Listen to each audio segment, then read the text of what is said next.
কানাডার গুরুত্বপূর্ণ 3টি airport Toronto Pearson international airport, Calgary এবং মন্ট্রিয়াল। এই 3টি এয়ারপোর্ট দিয়ে যারা যাতায়াত করবেন যারা যাতায়াত করছেন তাদেরকে প্রসেসিংয়ের ক্ষেত্রে বাড়তি সময় অপেক্ষায় থাকতে হচ্ছে।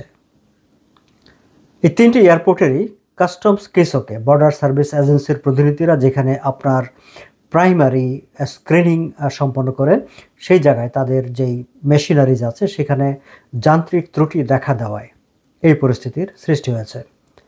কানাডা বর্ডার সার্ভিস এজেন্সি ইতিমধ্যে গণমাধ্যমে পাঠানো একটি বিবৃতিতে জানিয়েছে, রোববার দুপুর 1:15টায় প্রথমে যান্ত্রিক ত্রুটি দেখা দেয়, পরবর্তীতে তাদের যে কাস্টমস পয়েন্টটি পুরোপুরি একেবারে ডাউন হয়ে যায়।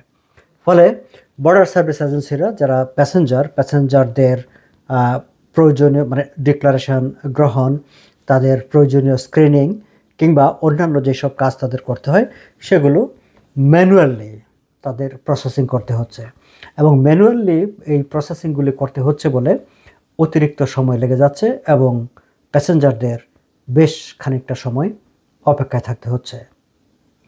ঠিক কখন এই পরিস্থিতির থেকে উত্তরণ ঘটবে কিংবা কখন সিস্টেম প্রপারলি ফাংশন করতে শুরু করবে সেই বিষয়ে কানাডা বর্ডার সার্ভিস এজেন্সি সুস্পষ্টভাবে বা সুনির্দিষ্টভাবে কোনো কিছু বলতে পারেনি।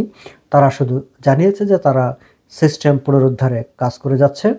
কাজ পুরো দমে সিস্টেম এফেক্টিভ না হওয়া পর্যন্ত বর্ডার সার্ভিস এজেন্সি এই 3টে এয়ারপোর্টের কাস্টমস পয়েন্টে ম্যানুয়ালি সব কাজ করবে, ফলে প্যাসেঞ্জারদের বাড়তি সময় অপেক্ষা করতে হবে।